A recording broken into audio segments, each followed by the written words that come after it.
Hey guys, welcome back to the channel. This is a story about what if Godlike Naruto was reborn in DxD. Before I start, please support for more amazing content and do consider subscribing to my channel and share this video with your friends. This is written by Halo of Light and link in description and support writer. Let's start the video. One who bears fangs at God prologue. It was Monday 6:29 am, our blonde hero was laying in bed. He was awake, but his eyes were closed in deep thought. It has been 2 years since the Fourth War and the final battle that saved the world from destruction.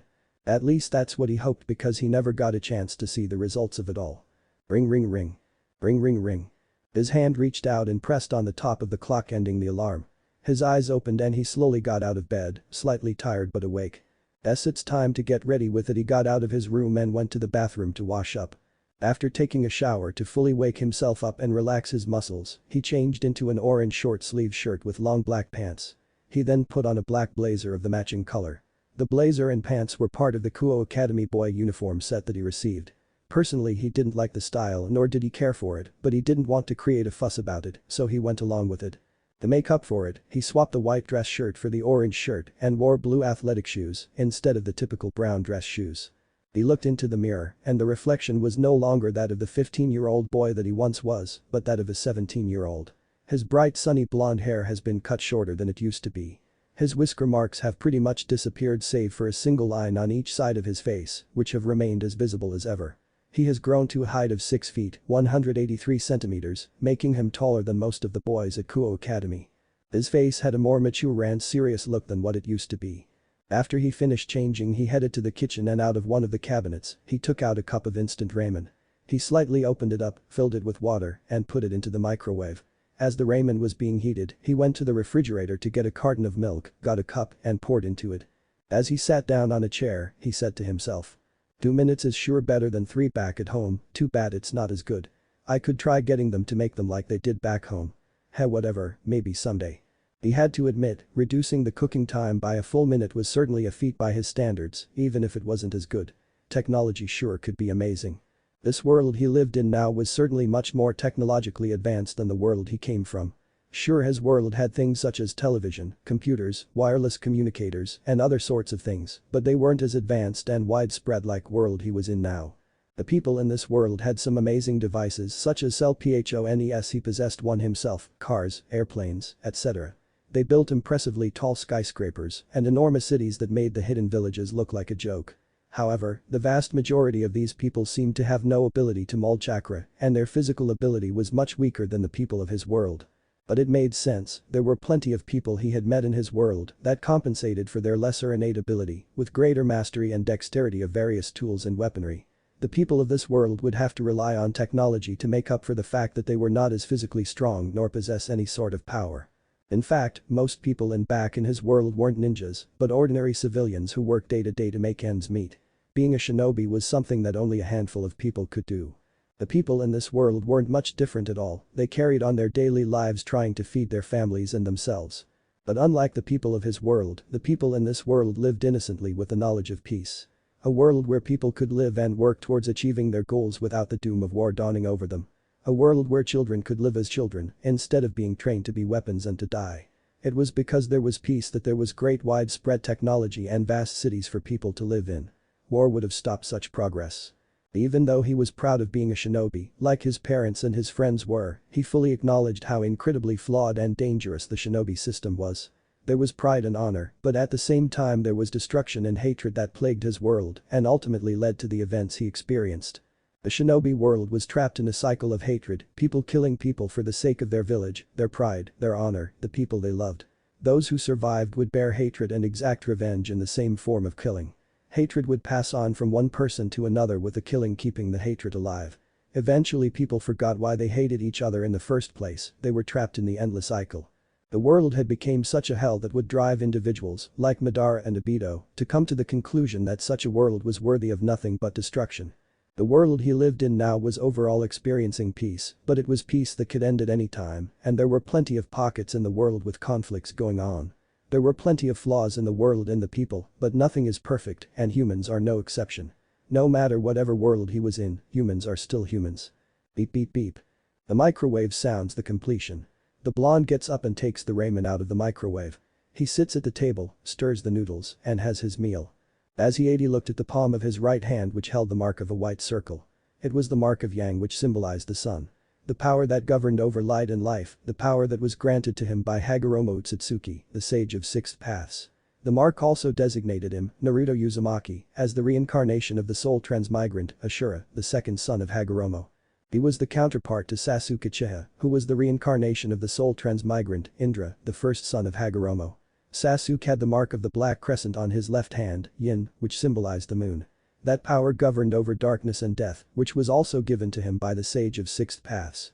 The two halves combined to complete the yin-yang, without each other, neither can be complete. There is no life without death and no light without darkness.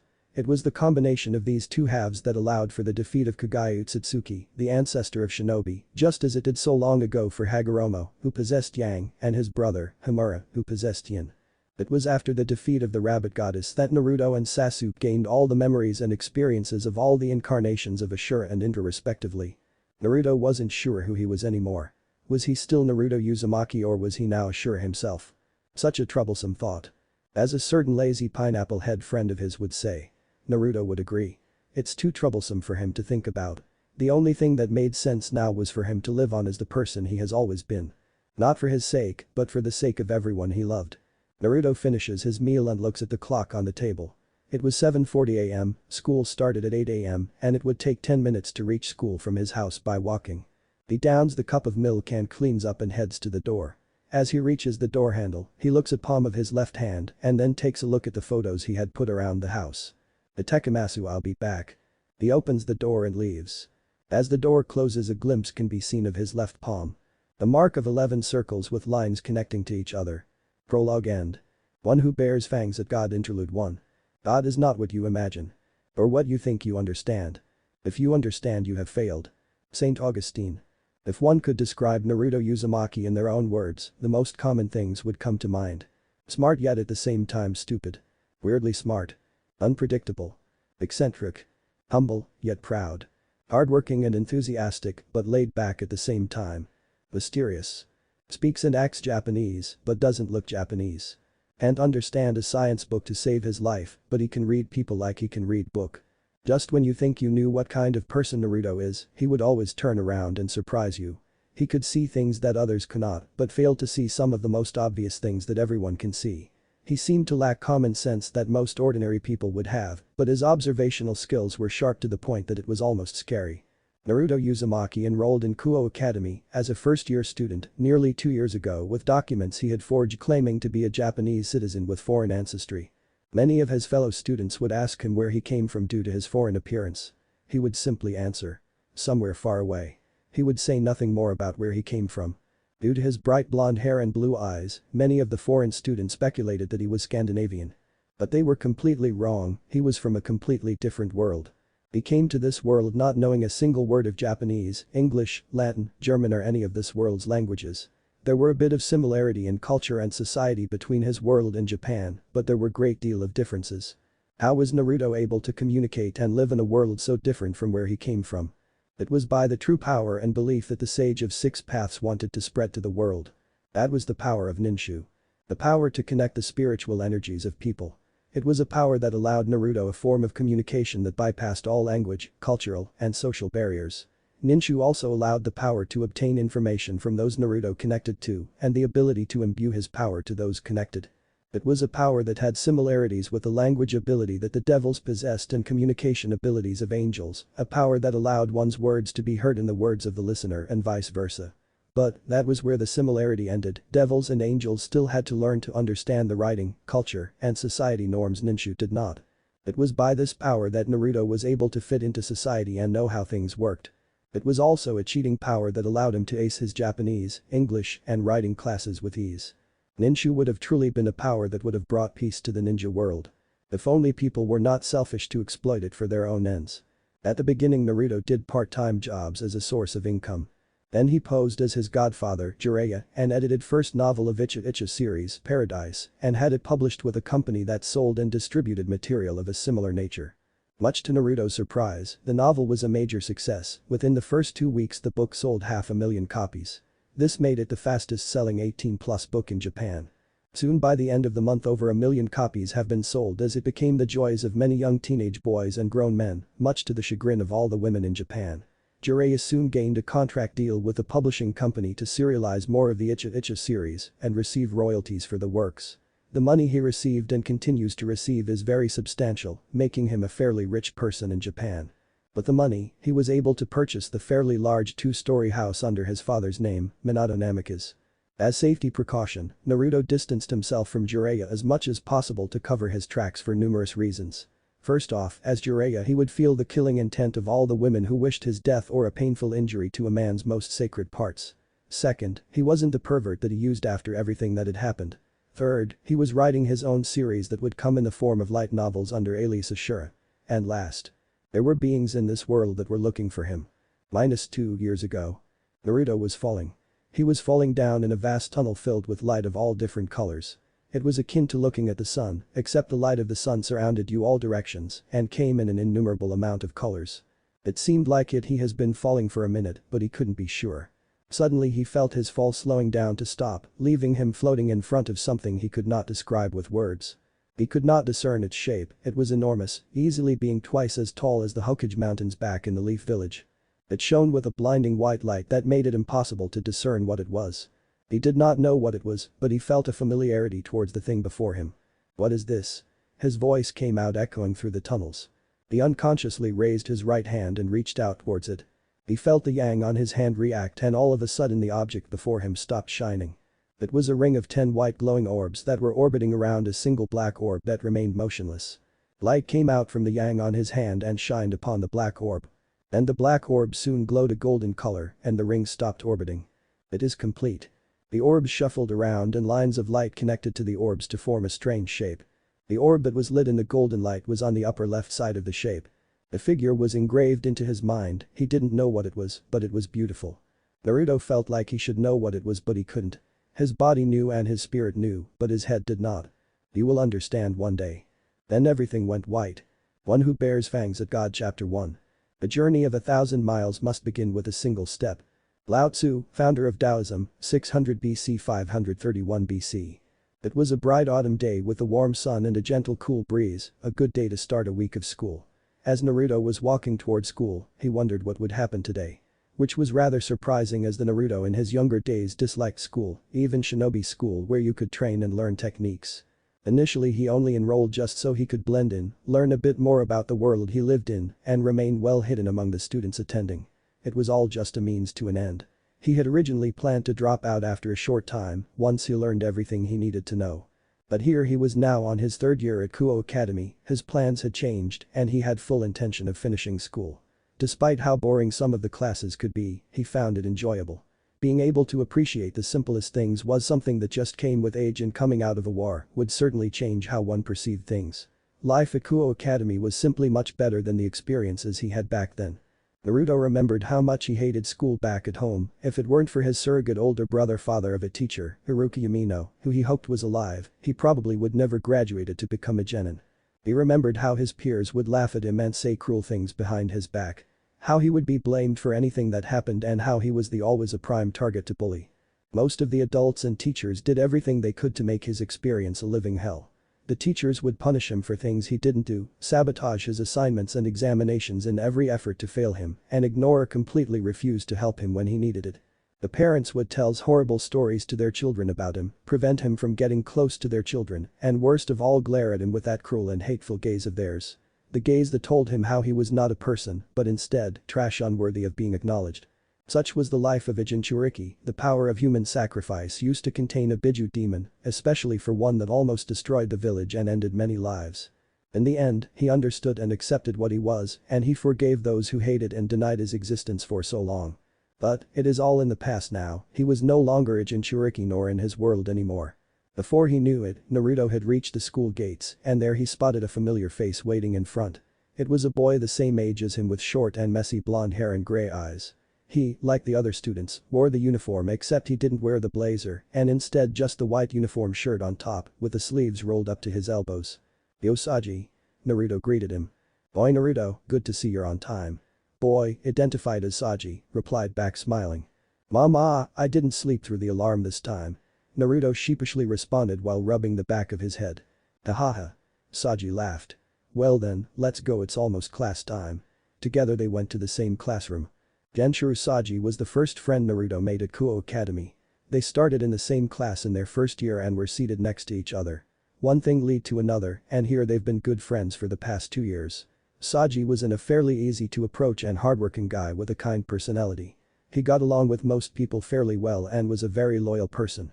It was those characteristics that it came to be no surprise to Naruto when he became the secretary of the student council.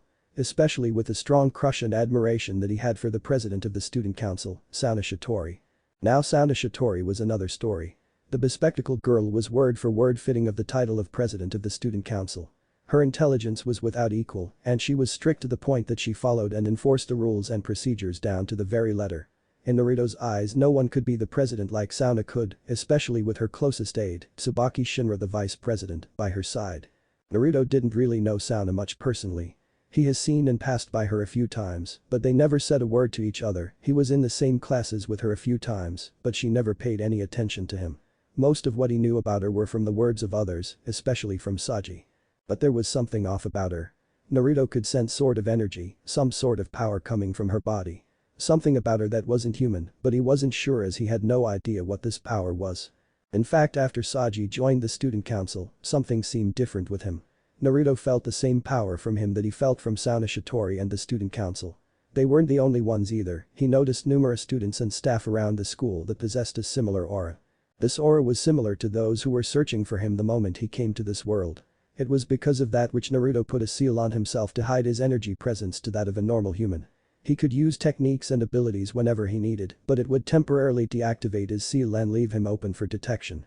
But for now he needed to keep a low profile and go on with the life of an academy student. Class was over for the time being as it was now afternoon break. Naruto was sitting under the shade of a tree eating a sandwich that he bought from a convenience store, just as he usually does on a Monday of school. After he finished his food, he laid down on the grass and looked at the clouds in the sky. He understood why Shikamaru Nara enjoyed watching the clouds. It was a nice view, and it was relaxing to the mind to watch the clouds slowly travel across the sky and change shape. He was at ease for the time being, watching the clouds until a shadow interrupted his moment of serenity. "What are you doing, Naruto-senpai?" A quiet and expressionless voice spoke. Naruto turns his head towards his visitor. A little girl, with hair as white as snow and golden amber eyes, stands before him. Kaneko Taoju, with her small stature and adorable appearance, made her the school's unofficial mascot. Despite her cuteness, she never spoke much and always had a stoic expression on her face. She had a penchant for snacks and sweets which Naruto would occasionally treat her to. Her appearance reminded Naruto of a cat, her name, and that Nico hair clip certainly didn't help either. "Just watching the clouds," Naruto replied. "It's a relaxing experience." In response, Kaneko laid down on the grass and looked into the sky. Naruto looked at her and wondered what she thought. Her eyes paid no attention to him and continued to stare into the clouds that were slowly passing with the wind. "It's boring." She finally spoke after about 2 minutes. Ha, Naruto gave a laugh at her words. "Well, it probably is when you're not in the right mood to be doing it." Kaneko looked at him indirectly, asking him why. Naruto continued. "When you have a lot of things on your mind, sometimes you just need to stop what you're doing and clear your mind. Watching the clouds is one way to do it.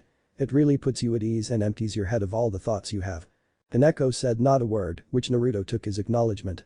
Knowing what she came here for in the first place, Naruto took out 2 bars of high-quality Swiss chocolate, gave one to the girl, and kept the other for himself. Kaneko wordlessly accepted it and started to eat it. Together they watched the clouds while munching on the chocolate bars. After finishing their chocolate, Naruto looked at the school's clock tower to check the time. There was 5 minutes left until afternoon break was over. Since his classroom was a good distance away from where they were, he decided it was time to head back. While his schoolroom teacher was pretty lenient on tardiness, she seemed to be running out of patience with him being late. "Time for me to go back to class. See you later, Kaneko-chan." Kaneko got up and nodded. Naruto got up and left to go back to class with Kaneko watching him walk away. Once he was gone from her sight, she walked in the opposite direction and headed to the outer perimeters of the school in the direction of the forest. There she came to the school's abandoned dormitory building and entered. The inside of the building was well furnished and lavish, in contrast to the old and worn exterior of the building. Kaneko then opened the door to the main office room, and inside were 4 girls and 1 boy, waiting for Kaneko to return. "Welcome back, Kaneko-chan." The girl with the red hair greeted. She was Ria's Gremory, a third-year foreign student and president of the Occult Research Club. She is one of the most beautiful girls in Kuo High, with her gorgeous red hair and her voluptuous figure. Her beauty and presence was that of a high-class aristocrat and was admired by many of the students. She was one of the of Kuo Academy's two great ladies. Next to her was her longtime friend and assistant, Akeno Himejima, a Japanese girl with very long black hair tied into a ponytail that came down to her legs, a very impressive buxom and captivating violet eyes. She was the vice president of the Occult Research Club and considered to be the other girl of Kuo Academy's two great ladies. But them was none other than Sauna Shitori, whose real name was actually Sona Citri, who had black hair styled in short bob cut and violet eyes behind her glasses. Next to her was Tsubaki Shinra, a young bespectacled woman with black, straight, knee-length hair with split bangs and heterochromic eyes, with a violet left eye and a light brown right eye. Sona and Tsubaki were the third and fourth most popular girls in the academy respectively. And finally was Yudo Kiba, handsome young man with short blonde hair, gray eyes and a mole under his left eye. He was a member of the Occult Research Academy. He was adored by many of the girls in the academy and hated by many of the boys because of it. There was one thing they had in common, they were all devils. Ria's Gremory and Sona Citri were high-class devils that were next in line as heiresses of their clans. Tsubaki, Akeno, and Yudo are former humans that have been reincarnated as devils through the evil pieces system, which the devils used to form a peerage. Kaneko is a reincarnated devil of a different origin. Ara, welcome back, have you found anything interesting in your companion? Akeno asked Kaneko in a ladylike manner. Companion? Who are you referring to? Inquired Sona. My cute rook told me of an interesting person, whom none of us except her, noticed. Ria's answers in Kaneko's place. Are you referring to a student? Other than the bishop you brought in, there is no new student nor exchange student that I found to be unusual when I checked. Sona stated to Ria's. As the president of the student council, it was part of her duty to check all the students that go to this school. Ah, but it isn't a student that came to this school recently. This one has came in the same year as us for this academy. Ria smiled. Are you telling me that this person has been around for 2 years and we never noticed? The student council president said with skepticism. Why yes, no one else in my peerage noticed for 2 years, except for my loyal rook. Ria stated, enjoying a small victory over her childhood rival and friend for having her peerage able to find something that Sona could not. Well then, who is this student? Sona replied with a slight irritation of being outdone by her rival. Tell her Kaneko-chan. Ria's told her rook. Naruto Uzumaki of Class 9B. Kaneko answered. Naruto Uzumaki? He's a little eccentric from what I recall, but I didn't find anything unusual about him. Not to mention I recall he is a friend of my pawn, Genshiro Saji, who would have certainly told me something about him if that were the case.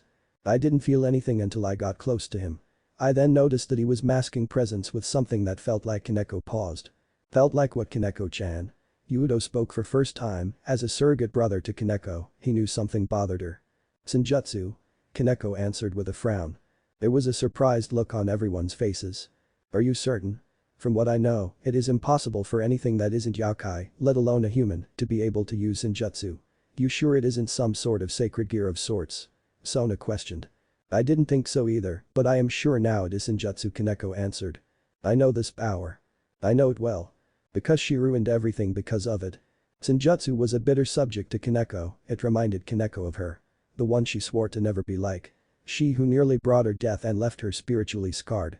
Then I will summon my pawn. Perhaps Saji can tell us something that might be helpful. Sona Citri stated. Everyone nodded in agreement to this. Sona casted a red devil summoning circle and within a short moment Genshiro Saji appeared. Ah President, what can I do for you? Saji answered to her summons with reverence. Saji, Naruto Uzumaki is a friend of yours is he not? His master, Sona, asked. Yes, he is, I've known him since I started Kuo, we started in the same first class. Why do you ask? Saji answered honestly. Ria's rook informed us that he had some unusual power. Tsubaki answered him. Power? I've been with him for a while and I've never noticed any sort of power from him. He seems like a normal person to me. Do you want to add him to your peerage? I could try talking him into it. Saji answered. I could consider the possibility of that. Sona said earnestly. If that's the case then it seems that your friend may have to choose between Sona's peerage and mine. Ria stepped up, not intent on losing a potential member to her rival. Let us get back on track, did you notice anything unusual about him Saji? Tsubaki asked to defuse the situation between Ria's and Sona. Well he's a bit eccentric as a lot would say, and sometimes he's a bit goofy, but other than that he's just like any other human being at this school. He's a pretty cool guy overall. Unusual fits him in some ways, but I don't think he's the unusual that you're thinking about. Saji answered. I see, thank you for your help. Wait. I remember something now. Saji interrupted Sona Wood was about to form a conclusion. What is it? Riaz asks in anticipation. There were these markings on palms of both his hands. I've asked him about it, but he never gave me a direct answer. Saji recalled his memories. What do they look like? Akeno asked curiously. Let me draw them. With a sheet of paper and a pen he received from Akeno, he started drawing. The one on his right palm is pretty simple, it's just a big white circle. Saji stated. A simple design like this could mean anything. Sona pointed out. Yeah, I agree, but when I saw it in person, it kind of reminded me of the sun. Well then, what about the other one? Tsubaki asks, being unable to discern what it could mean. The one on his left was more complex, but it was simple enough to remember. He drew a column with 3 circles on the left, then a column of 4 circles, then a copy of the left column for the right side. He drew lines that connected the circles to each other. Then he drew one more circle below the middle column and drew a line that connected this circle to the bottom circle of the middle column. The 2 Devil Clan heiresses recognized this mark instantly. The Sephirot both said at the same time. Chapter 1 end. One who bears fangs at God. Chapter 2. That man is prudent who neither hopes nor fears anything from the uncertain events of the future. Anatole, France, 1844 to 1924. Classes were over for the day, many of the students were saying their goodbyes to each other and heading home. Naruto was not heading home, but to the dojo located on the northern end of the school. It was a traditional Japanese-style building, which contrasted with the western feel of the school, but still somehow felt that it blended well with the school, despite the difference in design. Naruto arrived at the entrance of the building and waiting in front were 2 girls dressed in white kikogi and black hakama that made up the Japanese martial arts training uniform, Baogu. The 2 girls were conversing about something that seemed to irritate them, as far as Naruto could tell. The girls soon noticed Naruto as he came into their sight and greeted him in a friendly manner. Ah, Naruto-senpai, you're here. Greeted the brown-haired girl with a matching pair of eyes.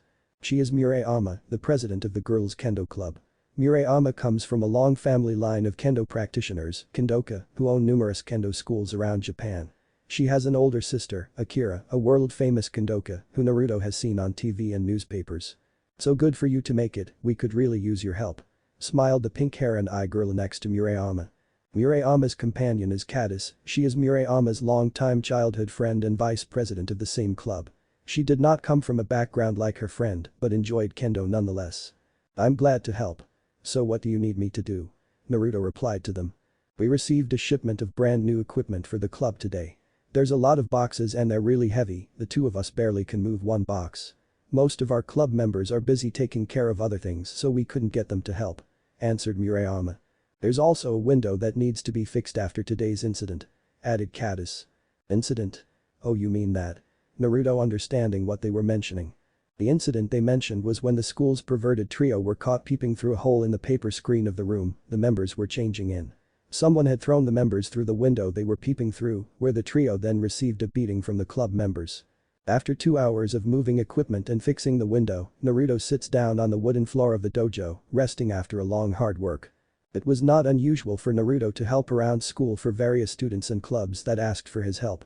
It gave him something to do and a chance to be around everyone at school. It kept his mind off the anxiety and worries about what was going on back in his world. Being around people whom he would consider as friends was the reward to him. For him, nothing was more painful than being alone. He had lost all contact with everyone, including Kurama, after being sent into this world. He no longer had any connection with the Biju anymore and lost most of his power after the battle for the fate of the world. Naruto wanted to go back, but he couldn't, he had lost a great deal of his abilities, and even if he did have those abilities, he did not know how he could get back. He tried to look into all the memories of reincarnation of Ashura, but he could find nothing. It's not every day one finds themselves thrown into a completely different world from where they came from. He was stuck in this world and there was nothing he could do about it. There was not much he could do without attracting the attention of those who were looking for him. It is complete. You will understand one day. Those were the words he heard when he was in that strange place filled with light. That voice had felt familiar, but he couldn't pull anything from his memories, nor assure his memories that fit this voice that spoke to his soul. What was complete? What was there to understand? What did this all mean? Naruto knew he wasn't the brightest, but he doubted anyone he knew could possibly understand what this all meant. Those words were the last thing he heard before everything blanked out and he found himself in a completely different world. As Naruto used his sage abilities to get a sense of this new world, he detected movement coming from all directions toward where he was. It seemed that his appearance had alerted whatever beings existed in this world. He could not tell what beings gave off this variety of presence. One group gave the feeling of a light, another gave the feeling of darkness, and the last one gave a mix of both. He could sense benevolent and malevolent intent from them. They all wanted different things, and he had no way of knowing if he could trust whatever was looking for him until he learned more. He decided that he would run and hide for the time being. It's been 2 years, and he has found nothing that could tell him of what these beings were. Despite the fact they could be found wherever you went, they hid their tracks very well and blended well with regular humans around them. He considered interrogating one of them, but decided against it in the end. It was too risky, and it would certainly put him on bad terms with whatever was looking for him. The old Naruto would done something rash and probably get caught within the first day. The Naruto that existed now wasn't so rash after fully merging with Ashura and becoming one with him and his reincarnations. The memories and personalities became a part of Naruto, while Naruto's remained as the core. He had changed, yet at the same time the things that defined him remained the same. He was Naruto while at the same time he was Ashura. Regardless of whether he be Naruto or Ashura, there was a trait that they both shared. They loved people and valued camaraderie. This trait was something that the sage valued to be greater than that of any power in the end. And that's what he will live by. He will live in this world as that kind of person until the time comes for him to meet those who wish to find him. And maybe learn about the words that were said to him in that place of light. Slide. Naruto hears the shoji doors behind him slide open and out comes Kadis and Murayama, who both have changed into their school uniforms. Murayama was carrying a tray with a wooden teapot with 3 stone teacups. "You must be tired after all that work you did helping us out. Let us have some tea," Murayama kindly suggested. "Sure, tea is always good after some work," Naruto answers. Together they sat down and drink tea. As Naruto sips his tea he notices something. "This green tea, you got these leaves from the gardening club?" Naruto asked. "Yeah, how did you know?" asked a surprised Kadis. "I've tried their tea before and it has that same clean aftertaste," he answered. "After all, I helped them grow it." "Ah, that's right, I remember you were a part of the gardening club," Murayama spoke. "I am just an unofficial member of the club, I'm not actually part of the club," he corrected her. They continued to relax and drink tea while watching the bright orange sunset over the horizon. It was a magnificent view and it reminded Naruto back home where he would watch the sunset after his training. Naruto-senpai, can I ask you something?" Kadis asked. "Go ahead," Naruto replied as he drank his tea. "You have a girlfriend?" Kadis earnestly asked. Cough cough cough. Naruto choked on the tea that he was drinking when he heard this question. "Kadis, what are you saying in a moment like this?" Murayama scolded her friend as she patted his back to help him clear his throat. "It's fine, Murayama, I was just surprised," Naruto assured her. "To answer your question, no, but there was this girl I had a crush on since I was little." "Oh, who was she? Could it be someone we know?" Kadis spoke with interest. "Well, you kinda remind me of her Katase. You both have that same pink hair. But no, I doubt you would know her as she never lived in Japan." "I see, did you ever tell her how you felt?" Murayama became just as curious. "I think she's always known from the start, but she couldn't feel the same because she liked someone else. We could never go beyond of just being friends, it was all just a one-sided crush I felt for her." "Oh, that's so sad. Do you still see her?" Kadis expressed her sympathy. "Not anymore, we've went our separate ways when I came to this school. It's been over 2 years since I've seen her and I don't know if I'll ever see her again, to be honest. I hope she's doing alright for herself." Naruto spoke with a sense of nostalgia. "I'm sorry to hear that. But there are a lot of students in this school who see you in a very positive light. I have no doubts you'll find someone eventually," Murayama assured him kindly with a slight blush on her face. It was true. Naruto was fairly well liked around the school. He was a fairly easy person to approach and being in his presence would put one at ease. He was a fairly honest and hardworking person who would give his best to help those who came to him. As a result, he was well liked by both the male and female population of the school. Many clubs invited him to join, but he had kindly turned them down, stating that there were things that kept him busy from being a fully fledged member of a club. "Yufufu, Murayama, could it be that you have some feelings for senpai here?" Kadis playfully teased her friend. "Ah, no, you're mistaken. I was just trying to cheer him up, yes, that's right," Murayama stuttered while blushing heavily. "Oh, is that so?" Kadis grinned to her friend. Ding dong ding dong. The school's clock tower sounded, reminding students that it was 6 p.m.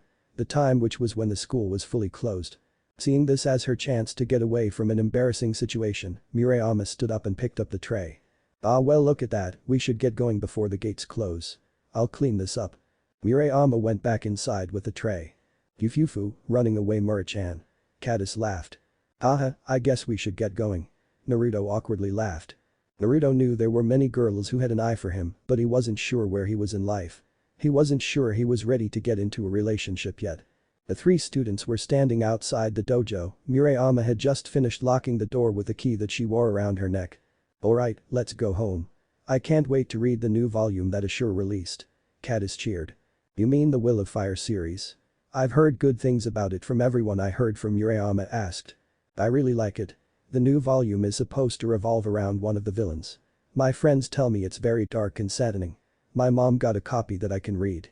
Caddis answered. Naruto broke his silence and asked Caddis. What do you like about the series? Well, I like that it's a solid adventure story that's well balanced with its sad and dark moments mixed with comedy and excitement. The characters are pretty interesting, and I like how it doesn't show the world to be black and white like many other stories do. I see, I guess I'll take a look into it myself sometime, said Naruto. Little did Caddis know, she was giving an input to the writer of the series. Will of Fire was a light novel series that Naruto has been writing under the pen name of Ashura. He based the story off the people he knew and the world he came from. Unlike the Icha Icha series, it was not written for any sort of monetary reasons, but rather sentimental reasons. It was his way of treasuring his memories and keeping them alive. The people he knew would exist and be known to the world as the characters of his story. With some alterations of course, including the exclusion of himself from the story. After all, the life he was living is a story in itself. As they reached the gate, there two people were waiting. The first one was Genshiro Saji and the one next to him was Yudo Kiba. Heading out Murayama-san and Kata-san. Saji called out to them. Hi, we finished everything today, secretary. Murayama spoke. Good to hear, I bet Naruto helped you out quite a bit, right? Saji replied. He sure did, we couldn't have done it without him. Caddis credited Naruto. Always being the nice guy, Naruto. What can I say, I had a bit of time to spend. Why not do something useful? Naruto answered his friend. By the way, secretary, why is Kiba-san with you? Caddis asked. My apologies on not saying anything, the secretary and I have business with Naruto-san. Kiba spoke for the first time. Oh I see, well Caddis and I will be heading off. Thanks for your help as always, Naruto-senpai. We'll see you soon. Murayama spoke. Yeah, see you later senpai. Thank you for all the help you gave us. Caddis added. No problem. You two get back home safely. Naruto waved to them as they left. Once the two girls were gone, Saji turned to speak to Naruto. Naruto, the president wants to see you about something. Ria's Gremory also wishes to meet you, Naruto Uzumaki. Kiba said after. Knowing where this was going, Naruto asked. What is it that they need to see me for? It's hard to explain, but when we get there it'll make some sense. Saji told him. So it seems that Naruto has been discovered. It was no surprise really, he had expected that he would eventually be found out. Running away was an option he no longer saw as appropriate, it was time for him to come face to face and set everything straight. It was the opportunity for him to get answers that he needed. Alright then, I'll go see them. Naruto proclaimed. Follow us, we'll take you to the meeting area. Kiba instructed. With that, they headed towards the old school dormitory building. Naruto didn't know what laid in store for him, but sometimes you have to take a leap of faith. One who bears fangs at God chapter 3. There are things known and there are things unknown. And in between are the doors of perception. Aldous Huxley, 1894-1963. Naruto followed Saji and Kiba until they reached the entrance of the old dormitory building. Are we meeting in this old place? The two escorts nodded to Naruto's question and Kiba answered to Naruto. Yes, this is where the Occult Research Club partakes its activities. They are waiting for us inside. Naruto has heard about this place from rumors from various students and has visited this place a few times. It was an old dormitory building that was around since the time Kuo Academy was first built as an all-girls school. Later on, when Kuo opened its door to boys as a co-ed school, it underwent numerous expansions and renovations. A new larger dormitory was built for the girls and the original dormitory was abandoned ever since. Rumors were that this dormitory was haunted, which was the reason why it became abandoned and was given to the Occult Research Club. Naruto doubted that this rumor was true as he's met plenty of dead people in his life, but there was something very unusual going on. From what Naruto could tell, this building was encased in some sort of boundary that did not necessarily prevent intrusion, but instead alerted the inhabitants of unwelcome guests. Whatever was going on inside, it was clear that this place was to keep things away from prying eyes. Not wanting to take any risks of revealing himself, Naruto decided not to try anything and instead avoided the area. Kiba unlocked the front door and opened it. Saji is the first to step inside and Kiba beckons Naruto inside in a friendly tone. "After you, Naruto-san." Naruto takes a few seconds looking at the entrance before answering. "Yeah." Naruto step inside with Kiba following behind him. What Naruto sees inside amazes him. Whoa. The interior of the place was a huge contrast from its exterior. Everything was in pristine condition and lavishly decorated. Whoever was running this place certainly had a lot of money to decorate it all. This is something that Naruto has only seen on television shows, never did he expect to see something like this in person. It was hard to believe that this was the interior of an old abandoned building. "Right this way, Naruto-san." Naruto's thoughts were interrupted by Kiba who motioned him to follow. "Huh? Alright." He regained himself. The three walk down a long hallway until they reach a double door at the end. "Everyone is waiting for you inside." Saji spoke up. Saji and Kiba each take a door and open it together at the same time. But then Naruto steps inside. Ria's Gremory was sitting behind a big office desk with Sauna Shitori standing to the left side of the desk. Next to Sauna was her second in command, Tsubaki Shinra, and standing to the right of the desk near Ria's was her companion, Akeno Himejima. Ria stood up from her desk and greeted him. "Welcome Naruto Uzumaki to the Occult Research Club. I'm glad you could come here on such notice. I hope we're not inconveniencing you." "It's no problem at all. It's not every day that Kaichu and someone like you would want to see me." Sauna spoke up. "Indeed, there is an important matter that we wish to speak to you about." "So what is it that you want to take to me about?" "Tell me Naruto, do you believe in the supernatural?" Naruto blinked for a second. "I can't say I believe in it, but I believe in the possibility of it." "You seem fairly open-minded person." "You could say that I am.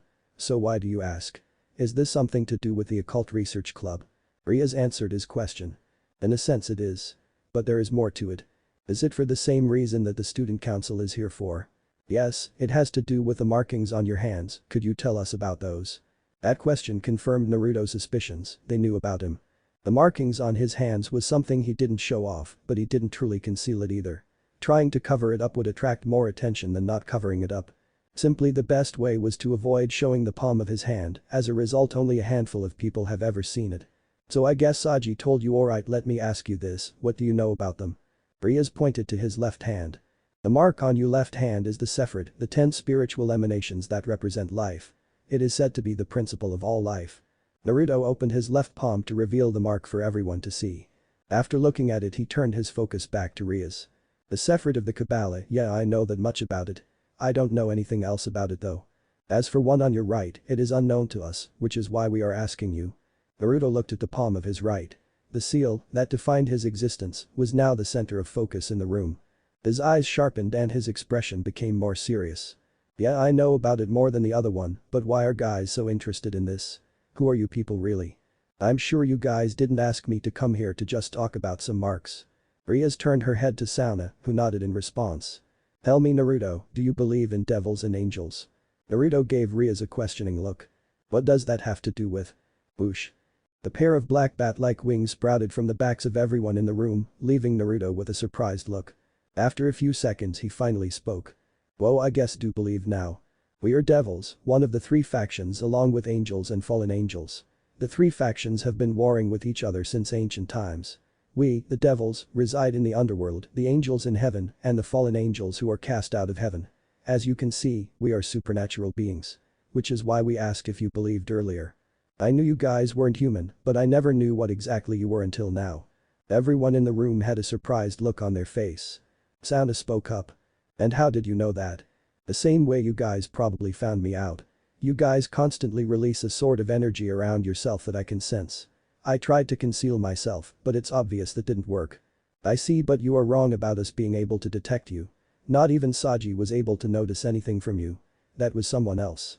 Just as she sat up, a small figure stood up from the sofa that Naruto did not notice before. It was none other than the small white-haired girl that Naruto had been with earlier. Kaneko-chan. The one who was unnoticed before looked at him with an expressionless face. "I knew there was something more than just treats that you wanted from me, looks like this was it." She simply nodded. "So how come you knew, while others didn't?" It was quiet for a moment before she spoke one word. "Senjutsu." "Senjutsu? How do you know about that?" While Naruto had put a temporary seal on himself to conceal his chakra, he was by no means powerless in this state. He figured that by using the natural energy of this world with Senjutsu, no one would notice it. Unlike his chakra that seems to act like a beacon to every supernatural being nearby. By collecting nature energy, he had an alternate source of power without revealing himself. But he was wrong, this little girl seemed to notice the nature energy that he had been collecting inside himself. Haneko kept a straight look on her face, but Naruto could tell that she did not want to answer that question. Knowing well how uncomfortable her servant was about that subject, Rias broke the moment of silence. Haneko Taoju is a special case, but that is a story for another time. Let us go back to where we left off. With it being obvious that he wasn't going to get a straight answer, Naruto decided to drop the case. Alright then. Rias continued. Now that you know who we are, I would say that it is only fair that we know who you are. Fair enough, but I thought you guys would already knew who I am. Unfortunately, we do not. Other than what was said as of now, there is nothing else that we know of you. Naruto thought for a second. He came here expecting that they would be fully aware of who he was, but instead found that they were just as lost as he was on knowing each other's identities. He looked at everyone in the room and examined them carefully. There were no dark intentions to be found, and he felt that they were speaking the truth. But that he made this decision. Since you guys revealed to me who you are, I'll do the same. Rias looked at him with wonder. So you'll tell us? No, I can't tell you. What do you mean? Didn't you just say that you would return the favor? Yeah, I did. Then why? It's better if I show you instead. But that Naruto closed his eyes and grasped his right wrist with his left hand and released the seal. The chakra that had remained dormant inside him had began to flow around his body once again. His senses became amplified, it reached beyond the room to the perimeters of the campus. His body became lighter and more responsive. All of the devils in the room stepped back and gazed in awe at the amount of energy that was flowing in his body. This had confirmed that he was certainly no ordinary human, the energy he was giving off could be comparable to mid-high class devil. How could such a human possess so much energy without being reincarnated? Not even human magicians had this much energy within them. But there was more. Sounda was the first to recognize this power. I know this feeling, that has to be it. There's no mistake about. Rias knew as well. Could it be? That event 3 years ago? Sounda confirmed her words. This is the power we felt 3 years ago, Rias. Everyone was looking for the source of this power. And now the source stands before us. Naruto confirmed their words. Now you know. I'm pretty sure you want to ask me a lot of things, but let me first ask you this. He turned his eyes to Rias and Sauna. What will you do now? Before they could answer his question, Saji spoke up. Wait a minute, what do you mean by 3 years ago? I just recently became a devil, so I have absolutely no idea what you're talking about. Kaichu, what is going on? Kiba spoke up as well. I am fairly confused as well. What does Naruto-san have to do with what happened 3 years ago? Rias nodded to Kiba. That's right, Kiba, I have never told you. You were training with my brother's knight when it happened. So you could not have been aware of it. That was when you were in Japan. I assume it all took place here. It did indeed. 3 years ago there was an enormous energy disturbance that happened here. Not far from this school there was a portal that had appeared. Something had came into this world and it was emitting a strange energy around the area. The 3 factions each sent a team to the area to investigate. When they arrived, whatever had came through the portal was long gone. The portal closed shortly after the investigators arrived, but before the portal disappeared, they were able to get a glimpse of where the portal came from. Only the higher echelons of each faction possessed the knowledge of where this portal came from. Saji, who had been listening the whole time, speculated what Rias was speaking about. By portal, do you mean that the dimensional gap was used to travel here? Sounda corrected him. That's what many would have guessed, but this was something truly different. The portal led to an interdimensional plane, an area that lies between our dimension and another dimension. A glimpse into the portal was enough to reveal where it led to. Where did it lead to? It was Kiba who asked. It is known as the Path of Sephard. It has been theorized as a gateway that would lead to the origin of all life. It has been recorded as a phenomena that has occurred only a few times since the very beginning. Many have entered this place in order to discover what existed on the other side, but no one ever returned until now. Everyone turned to look at Naruto, who remained quiet. What Sounda had said clarified a few things, but raised even more questions. He understood the basics of the Sephard based on what he found out a while ago. But it was nothing but an abstract concept to him at that time. The student council president was able to give him information of the place he was at before he came into this world and the thing that he encountered at the time. But how did he relate to all this? How did he end up in such a place, and what was the meaning behind the words that were spoken to him? Who was the one speaking to him? Why was he sent to this world in the first place? You will understand one day. He understood now where he was before and what he saw, but what was it that he truly had to understand? Thinking about it only made his head hurt. There was no point in trying to ponder on something with very little knowledge. Whatever the answers were, he would just have to find out later. Naruto held off the thoughts he had and set his focus back on the current situation.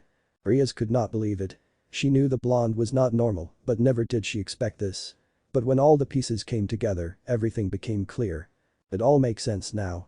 That mark on your hand, you must have came in contact with the Sephret while you were in there. But how were you able to make it out? Who are you really? I wish I could answer some of those questions myself. But I just don't know. How could you not know? You went into the path of Sephret and you made it out after coming in contact with the Tree of Life. You cannot tell us that you know nothing. It was Sauna who made that statement. She wanted to know just as badly as Rias after realizing everything about the person who stood before them. Listen. I had no idea where I was until after I got out. Somehow I just ended up in that place, I don't know why and I don't know how. I was in there and the next thing I knew, I ended up in this world with the mark that I have now. The student council president had a skeptical look on her face. So you came from another world? Pretty much. No point in hiding about it now. But if you want to know more about, you're just going to have to wait. It's a long story and it's starting to get late. Anyways, back to my question, what are you going to do now? Rias was the one to answer the question first.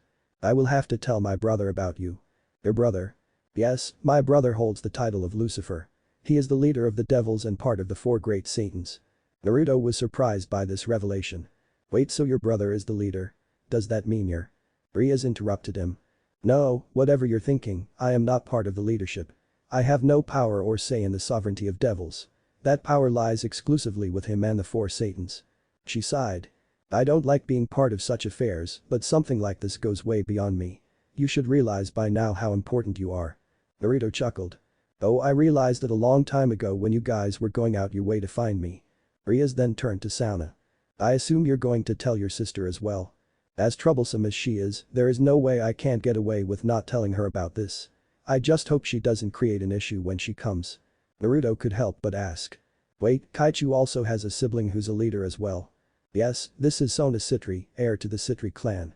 Her sister is Seraphol Leviathan, one of the four great Satans. And I am Rias Gremory, heir to the Gremory clan. Our families are part of the 72 pillars that make up our government with the four great Satans as the leaders. Rias answered his question. To make sense now, you guys seem to have some big connections. So what now? Sona gave him a response. The time will come when they'll come to meet you. In the meantime, we will have to ask you to continue on with your life and be around when that time comes. Don't worry, I'm not going to running away. I'll be around to see them. With all being said, the meeting was concluded. Naruto walked out of the building and as he walked towards the gate. Wait, Naruto. He turned around and behind him he saw Saji and Kaneko walk toward him. Saji approached him. Hey Naruto, about today, I'm sorry I didn't tell you of what was going on. I left you all in the dark and I tricked you into coming here. It was bad of me too. Save it. Naruto interrupted him, but he continued. I understand, you have every right to be upset with me. What are you talking about? I'm not mad at you. Saji looked confused. I kinda knew this to happen. In fact, I wanted this to happen. Saji looked at Naruto incredulously. Wait. You wanted this to happen? Yeah, I've been hiding it all for 3 years now. It's been pretty tough and now I'm kinda glad that it's all out. Living the life of a caged bird is not for me. Whatever happens I'll deal with later. So you don't have to sorry about anything. If I didn't want all of this to happen, I wouldn't have come. Saji gave a sigh of relief and smiled. Thank you Naruto, you have no idea how much that means to me. Hey, aren't we friends after all? Sure, we've both hid things from each other, but does that really change anything in the end? No, it doesn't. But as a friend, I'll assure you that nothing will happen to you. Devils are not what stories make out to believe. We're not evil or destructive in the way that we're portrayed. The Lucifer is an honorable man and Kaichu's sister is a bit weird, but she's a good person from what I heard. To be honest, I had a hard time believing that you could be devils. Because like you said, I thought devils were the bad guys. But you guys didn't seem to be evil at all in my eyes. Hope you can tell me more about devils later on. I will. But there is something important I have to warn you about. You remember about the 3 factions, right? You mean devils, angels, and fallen angels as a whole, right? Saji's expression became serious. Yeah, about that. Naruto, be careful out there. Well, you should have nothing to worry about from us devils, you need to be cautious with the other 2 factions, especially the fallen angels.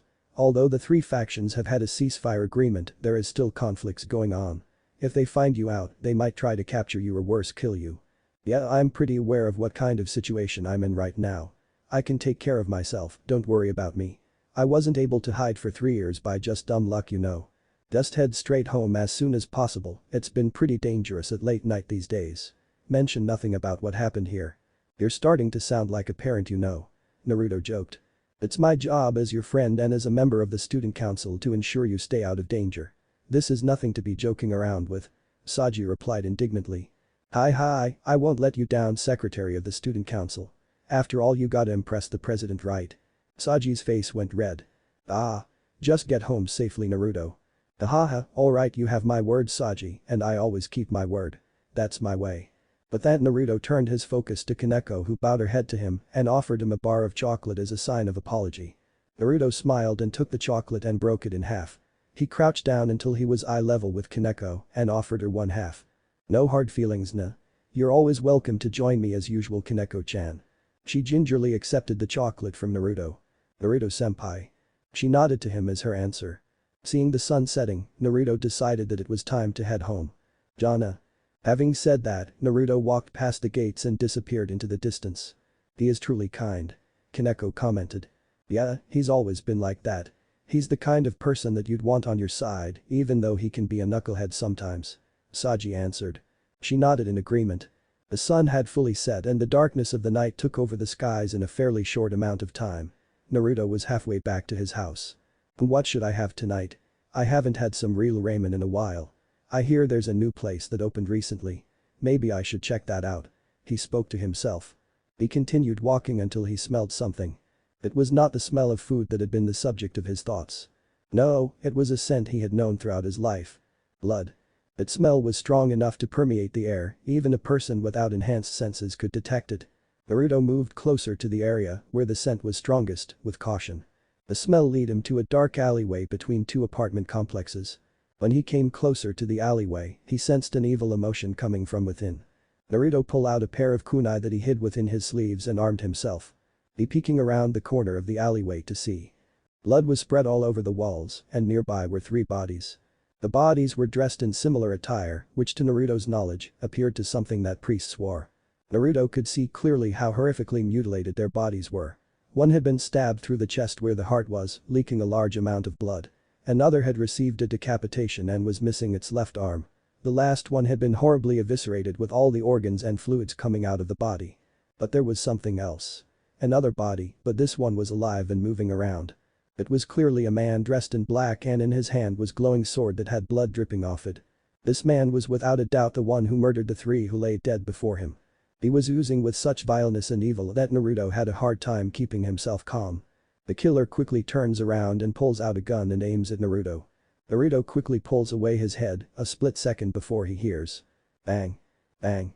The killer fired 2 shots at the area where Naruto's head used to be. The creepy and psychotic laugh could be heard coming from the alley. Ha ha ha ha ha. Naruto hears footsteps come closer to his position and the killer speaks. The witness. Such a pain. But all the more reason to test out my new blade. You'll have the honor of being the first. Ha ha ha ha ha. Chapter 3 end. Chapter 4. Bang bang bang. The killer fired off 3 shots. Naruto quickly sidesteps to the right and immediately throws a kunai at the assailant. TSK. The white-haired murderer clicks his tongue in annoyance and deflects the projectile with the sword he held in his other hand. What the hell is up with this guy?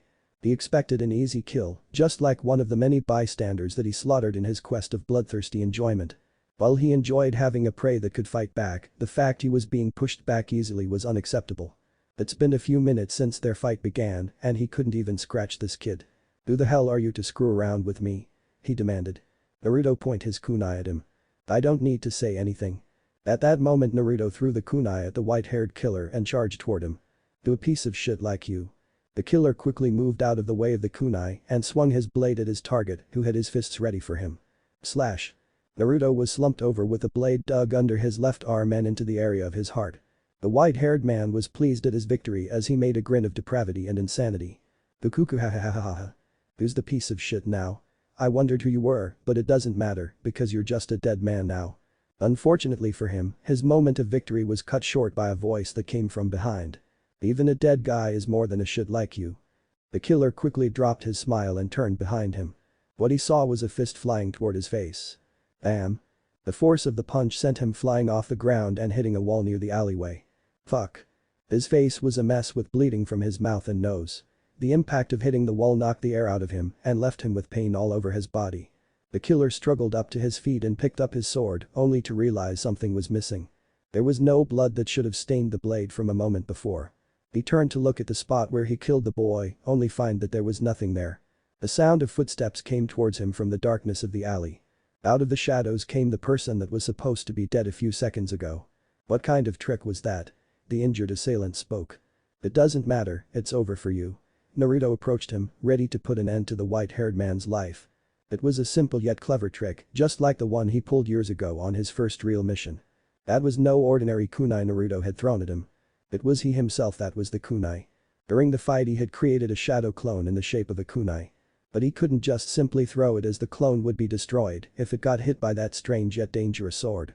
In order to prevent that, he charged at his opponent so that his opponent could not waste time blocking the weapon and instead be forced to dodge it. While his enemy was distracted in that split second, he swapped himself out with the clone and tricked the enemy into thinking that he was dead, thereby creating an opening to strike him. Naruto could have easily crushed the one standing before him earlier, but not without revealing himself and damaging the area around him. He learned the hard way that going guns blazing wasn't always the best idea. The killer reached into his right pocket. Damn it, I'll get you next time, just you wait. He pulled a sphere out of his pocket and threw it to the ground. There was a bright white flash that caused Naruto to quickly jump away and shield his eyes. When the light faded, the assailant was gone. Naruto glared at the spot where he used to be. It'll be me that gets you. Naruto turned to alleyway where the victims laid. There was nothing he could do for them. All he could do was to leave the place and inform Saji of what happened. He gave one last look at those who have perished. I hope your god is the nice guy that you believe him to be. And he was gone. Naruto pulls from his pocket an orange mobile phone with a frog keychain attached to it and calls Saji. Yo Naruto, what's up? Saji, something has happened. Bring your friends and meet me in front of the Chinese meat bun palace at the market district. I'll tell you everything once we're there. Wait, Naruto, hold on a minute. What happened? It's better if you come see it yourself. 10 minutes later Saji arrives, and with him came Sona, Tsubaki, Rias, and Akeno. Naruto fills them in on the events that occurred and takes them to the scene of the crime. At the arrival of the gruesome alley, it didn't take long for the devils to identify the victims upon examination. There is no doubt about it, these were exorcists. It was Rias that spoke. Exorcists? You mean the guys who exorcise ghosts and evil spirits kind of thing? Naruto asked in wonder. In a sense they are, but they are mostly enforcers that the church sends to do their bidding. The question is, why were they here? There was a moment of silence until the council president pressed her attention to Naruto. The culprit, what did he look like? It wasn't hard to conclude the identity based on the description that Naruto provided to them. He's still here. I thought he had left after that time before. Rias spoke. Naruto looked at her quizzically. You know that bastard? Fried Selson. He is an exorcist who worked for the fallen angels. He was behind some of the murders that happened around here a few weeks ago. We have confronted him before. Unfortunately he got away from us that time. So he was the one behind those killings on the news. Yes, he was the one who perpetrated those incidents. Naruto expressed his distaste for the murderer. And I let that monster get away. He felt what that man was, despite having lost his connection with Kurama, he still retained his ability to sense negative emotions. There was nothing but malice and a sickening sensation of bloodlust within the one who tried to kill him. He was rotten to the very core, and Ria's statement confirmed it. Damn it, he's gotta be stopped before he goes around killing more people. Naruto turned around and started heading out of the alleyway. From behind, Tsubaki's voice reached his ears. And where are you going? To get that bastard, what else? He can't have gotten far from here.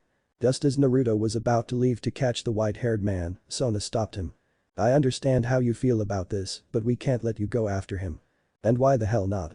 You know what he's gonna do if you leave him alone. The proof is right here. He's gonna keep doing this if he isn't stopped.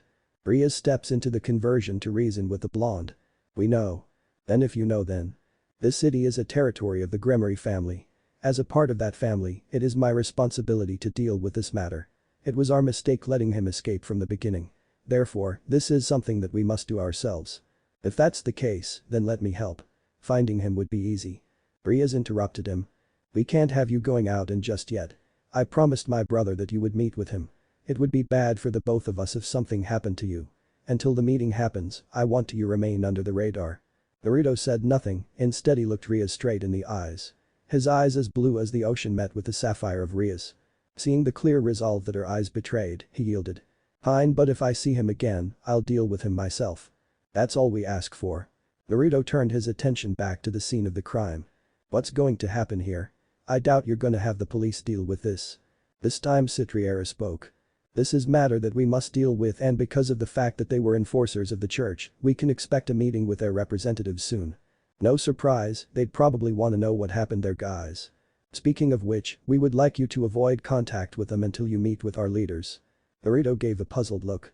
"What? You think I'm gonna go join up with them?" "No, but you're one who is highly sought after. Making it widely known of your existence would prove troublesome." Naruto chuckled. "No worries, I'm not interested in starting a show for now." Naruto started walking away, and as he left the left alley. "I'll lay low until we get things settled." Naruto finally returned home where he had his dinner and sat down for a long while, thinking about the events that happened today. "I wonder what I've gotten myself into. Heh, it's too late now to turn back. I might as well see it through to the end and see where it takes me." By the time he had stopped thinking, it was already late. He soon went to bed and dreamed of the past. Atonement. It was an experience that Naruto has gone through many times. The experience of being in a place where time does not exist and where space was not real. The times where he fell deep within his consciousness to communication with his partner Kurama. But this time it was different. It was not the usual setting of the dark and dank depths of a sewer. It was instead a place filled with the darkness of the night sky.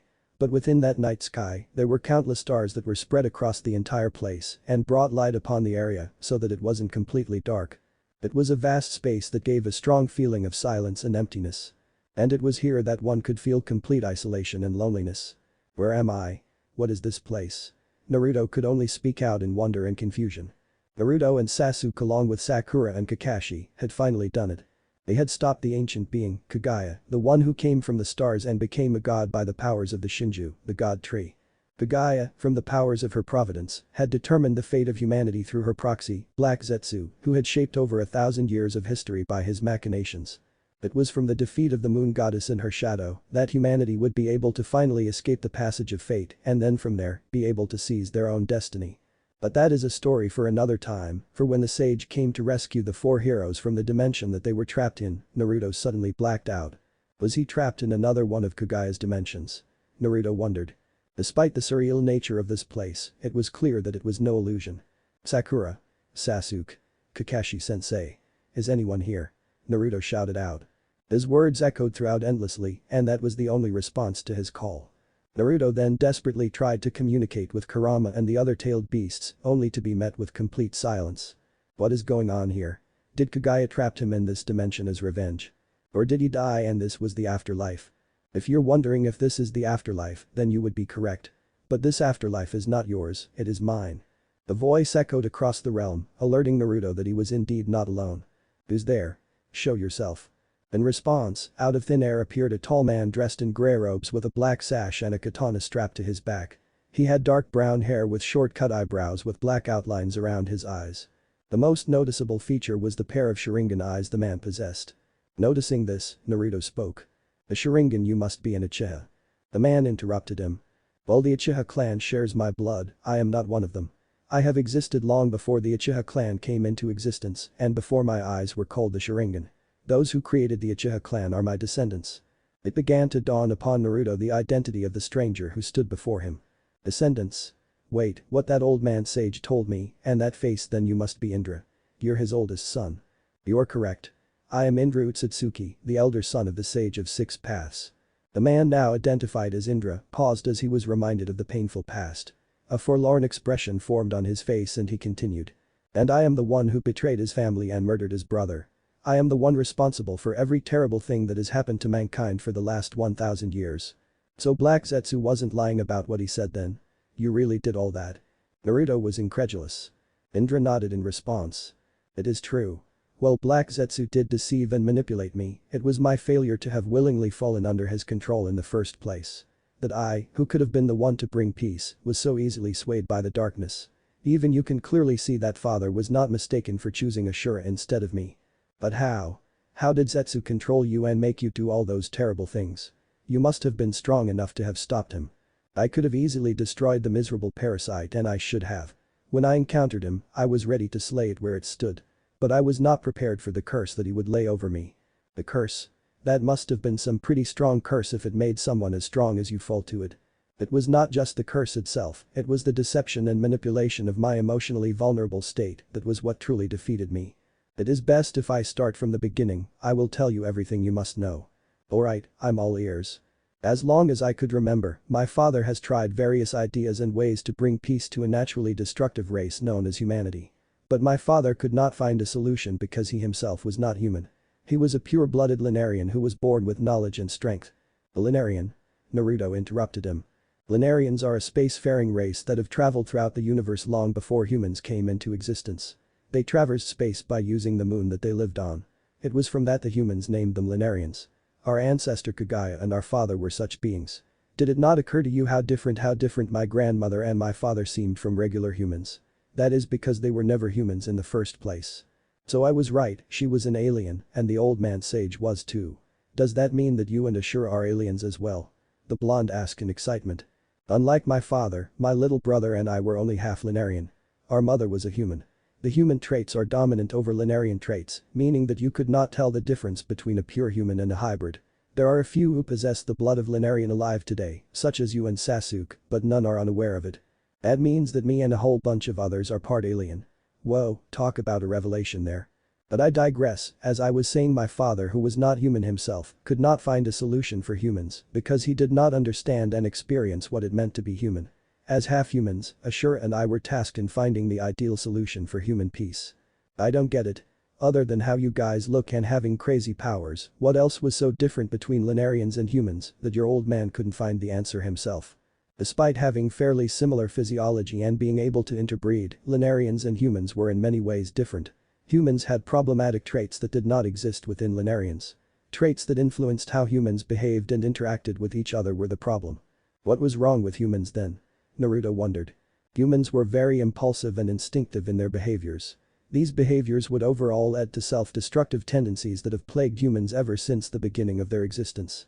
Humans were heavily based on emotion and instinctive behavior that influenced their actions and decisions. They are not much better than animals when dealing with instinctual behaviors. Humans naturally fear what they do not understand, and that fear naturally grows into hate. Hatred leads to destruction. You of all should understand that well. Yeah, I do. All my life I've been hated not because of what I did, but because I had Kurama inside me. No one tried to know me or understand that I was not him. But they were afraid and that was why they hated me. It didn't help that old man Hokage's laws made it impossible to let others know or even let me know that I was not the fox, but just a container. Indeed, if the third had allowed discussion and awareness of what you were, perhaps the hatred would not have been as strong and you would have lived understanding what you were. But it is too late for that now. While humans are not inherently evil, their short-sighted behavior of pursuing personal and tribal goals would have far-reaching consequences that would result in endless conflict and war. Madara Uchiha was correct that this world is a world of winners and losers. In order to proceed in life, one must win, which is to gain something, at the same time someone else must lose, which is to have something taken away. There are more people than there are resources or happiness. Regardless of time or place, someone will have to lose while everyone else wins. People who have happiness and resources have no desire to lose them and will do what they must to retain what they have or gain more of it. It is the tendency that winners will keep winning while losers will keep losing.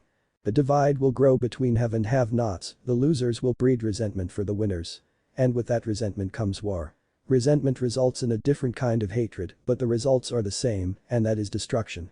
Nagato told me the same thing, people fight not just because they don't like each other, but because if they don't they will starve and die. His assumptions are correct, humanity does not necessarily war with each other because they want to, but because they have to. With land and resources limited, people are limited to only being able to care for those close to them, whether it be taking care of family or companions. The same concept applies to hidden villages and countries. They are restricted to taking care of their own at all costs, even if it means they must kill others to feed and protect them. Even you yourself are not exempt from this. Did you not swear that you would protect your precious people? Naruto answered, knowing where this question would lead. I did, that I would be strong and become Hokage to protect them. Did you not also swear that you would bring peace to this world? Yet I promised Hirosenin, my old man, and Nagato that I would. Would you do anything to protect your precious people and the village's Hokage? Anything? Even if it means that you must kill those that wish to harm your friends. Even if it means having to destroy another village to protect them. Naruto, realizing the contradiction between his wishes and promises, could say nothing. He faced a similar dilemma during his fight with Nagato, but this time without worry about being killed or being occupied with trying to protect the village. This was the sole issue that he could no longer put off or ignore. It seems that you understand the incompatibility that exists between your desire to protect your closest companions and your desire to bring peace to the world. If you choose to protect those closest to you, then you must abandon world peace. If you choose world peace, then you must be willing to sacrifice for the greater good, even those close to you will be lost in this journey. Tell me, Naruto, do you have the answer to make it all possible? Naruto remained silent and after a bit of deliberation, decided to go with what always worked for him. To go with his guts and follow his heart. I don't have the answer. I had thought so. Naruto interrupted him. But the truth is no one has the answer, Indra. Like Nagato said. We're not gods. We're just people. You, me, and everyone else. If it was that easy then Kagaya, your father, you, Ashura, Arisenin, my father, and everyone else smarter than me would have figured it out. Why does just one person have to have the answer? World peace was never my idea in the first place. All I wanted from the start was to save Sasuke and to become Hokage to protect those I love. I can't be the one and only person to decide how peace is gonna happen for the entire world. I understand it now. When I was fighting the war, I was not just fighting for my friends and my village, but for other villages as well. It didn't matter what village they fought for or what country they were from, they were my comrades. The comrades that I would give my life to protect, and I know they would have done the same for me and everyone else. The alliance couldn't have happened with just one person or a bunch of leaders. That was something that happened when everyone decided and agreed on it.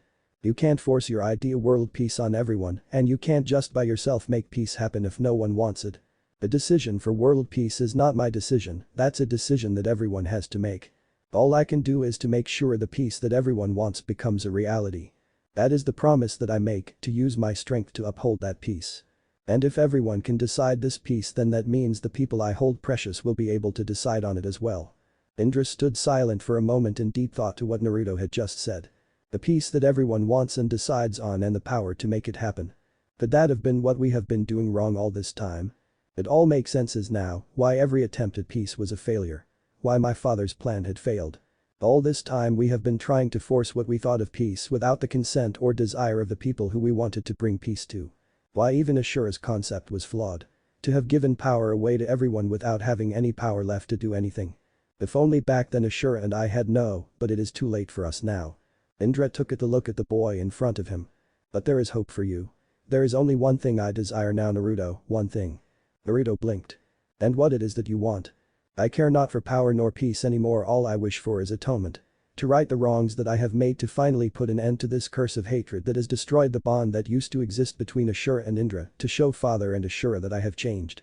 And you, Uzumaki Naruto, will be proof of that. And how am I gonna be your proof? I will finally do what I should have done long ago. To help Ashura, to protect him, and make sure he achieves his goal. I have of course failed in that horribly when Ashura and I fought and destroyed each other. But, I shall do for you what I should have done for my little brother. I know that I cannot be forgiven for what has happened for the last 1000 years, but I am here now to make sure it doesn't happen again. I will be there to see the results of your answer to the end. You mean you're gonna help me out? Naruto was elated. Yes, I will help you achieve your goals and protect you along the way. Awesome. Naruto raised his fists in the air in celebration. For once in a long time, Indra gave a small yet genuine smile. This boy may be different in many ways from Ashura, but he was still Ashura's transmigration. Though he may never admit it, he was grateful for this opportunity to remind it of the time when he and Ashura were still bonded as brothers. It was soon back to business as Indra settled the last important matter with Naruto. Naruto, now that Kagaya has been sealed once again with Zetsu, there is one last thing you must face. It is time for you to finally settle your matter with my last descendant. Sasuke. Yeah, I knew it would come to this point. My father does not have much time left in this world, and he will be sending those reanimated by Ito Tensei back to the afterlife. With them gone, you should understand what this means for Sasuke. The blonde knew well from the very beginning what his plan was. I am the only one who can stand in his way. Indeed, and you should know what he is going to do. He wants to kill me, it's been his goal from the beginning. I will say that it is not because he wants to kill you, Naruto, but because he feels that there is no other choice. Sasuke has his own plan for world peace, and he knows that you'll oppose him. And that you're the last emotional bond he has remaining in this world, which he feels that must be destroyed. You are the only one left who can stop him at this rate. I have seen his plan and it is a worse plan than Madara's Moon Eye plan. How do you know of his plan? All my transmigrations are connected to me. After I died, I did not pass on to the Pure Lands. Instead my soul remained in this world. Apparently my chakra and Ashura's chakra were needed by Zetsu to create a Rinnegan user to awaken Kagaya. In order to do that, Zetsu somehow kept our souls in this world to provide the chakra he needed through our transmigrations. I remained a prisoner in my transmigrations. While I could see what my transmigrations did and see their memories, there was nothing I could do but watch. But with Zetsu sealed away, I have gained some form of control, enough to communicate with you like we are doing now. And you've been doing this for over 1,000 years. Wow, that has got to be the worst afterlife, especially after seeing how your last few transmigrations turned out to be. It has been over 1,000 years of hell and a constant reminder of my failed philosophy and betrayal. My descendants were banished under the pain of death after Ashura, and I died. Ashura was loved by the people of our time, my betrayal was a moment of great shame and treachery that drove everyone to hate them. They lived in constant persecution, and many were hunted down and killed. It was not just that, I have seen the curse that I have suffered pass on to my descendants and watched many of them descend into madness. I have seen my descendants commit some of the most deplorable things to gain power.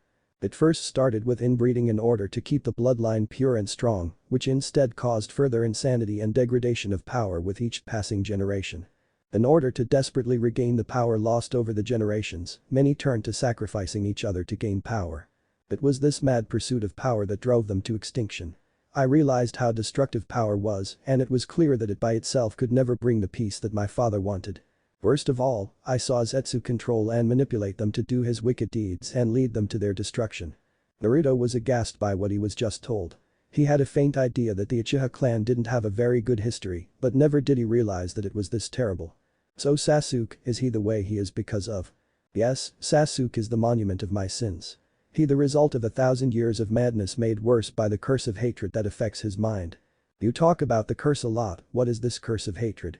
Indra frowned at the mention of it. The curse of hatred was curse that was created by Black Zetsu. It is like a disease that poisons the mind. It is triggered by negative and intense emotions or traumatic experiences. It also is responsible for the awakening of the Sharingan and is required when awakening the Manjikyu and its higher forms. It causes the victim to be fixated by hatred and makes them impossible to reason with. It was the sorrow at my father's passing and my unhappiness of his decision to choose Ashura as his successor that made me highly susceptible to the curse and Zetsu's influence. And because I was the original, the one afflicted by the curse, my transmigrations are the ones most influenced by the curse of hatred. So that's why Sasuke was acting the way he is. It's because of this damn curse. Is there any way to get rid of this thing? Indra shook his head. No, that has been no cure ever found for this curse. Once it is triggered, it is permanent. Even with Zetsu sealed away, the curse still seems to be afflicting Sasuke. I only became free of this curse when I died. Naruto cursed. Damn it, there must be some way to stop this. There has to be a way to save Sasuke from all this. Indra gave Naruto a sympathetic look and placed his hands on his shoulder. Naruto. Naruto looked up at Indra. In my time of existing in this world, never have I found one such as you. Every transmigration of Ashura, before you with the exception of Senju Hashirama, has always wanted to destroy my transmigrations. Even Hashirama himself ultimately decided to kill Madara for the sake of what was right. But you are different, never did you consider abandoning him, and you tried everything you could to protect and save him. You have proven to me that you are the one who can bring peace to this world. That you are the one that I was destined to help. However, I can only tell you that you cannot save Sasuke, he is long gone now. Even if you convinced him to stop, do you think you'll have truly saved him? Naruto gave a perplexed look. To truly save him? Have you considered everything he has gone through and how his life has been? Have you considered what future of a life he would have after all this is over? His family is gone, Naruto. The main motivation to avenge his brother is gone. The Leaf Village was responsible for the destruction of his family and clan. His reason to live all this time has been based on revenge and hatred, that's all he truly has. And besides that, he is an infamous S-rank criminal and terrorist who worked with Orochimaru, who killed the 4th Kazekage and 3rd Hokage. He also worked under Akatsuki where he attacked the Raikage's brother and important asset to the Cloud Village. Not to mention he murdered Danzo Shimura, who was the acting Hokage during the time at the cage meeting in which Sasuke attacked. Sasuke will forever been branded and hunted for his criminal acts. What kind of saving are you doing by not ending his life? Naruto could not deny what was told, but he could not accept it either. Are you telling me that killing him is the only way? Isn't he your only surviving descendant and transmigration? Shouldn't you want me to save him? It is because he is my last surviving descendant and transmigration that I want you to end him. It is time that this madness and curse finally come to an end. My bloodline was beyond saving long ago, it was fated that it would come to an end like this. It is because I have seen everything Sasuke had experienced and lived through that I believe it is best for his life to end. Naruto still stubbornly refused to accept it. But what kind of Hokage would I be if I can't save my friend? Tell me Naruto, what kind of Hokage would you be if you let your friends and the world be killed because you couldn't stop Sasuke? What do you mean? Naruto was shocked by what was just said. Sasuke intends to rule the world with force using the power that my father had mistakenly granted him. He will kill the Kages while they are trapped infinite Tsukiyomi, and everyone who opposes his rule will follow them not long after. The world will live in a forced mockery of peace known as tyranny, and many will suffer and perish, including the people you hold precious. You have an obligation to stop him at all costs Naruto. The fate of the world and the people you love depend on you now. But if you are unable to do it, I shall atone by ending his life myself. What if Godlike Naruto was reborn in DxD? And thanks for watching my video till the end. If you enjoy this content, then do consider subscribing to my channel and leave a like if you guys need the next part, comment down, and thanks for watching the video and see you guys in the next video.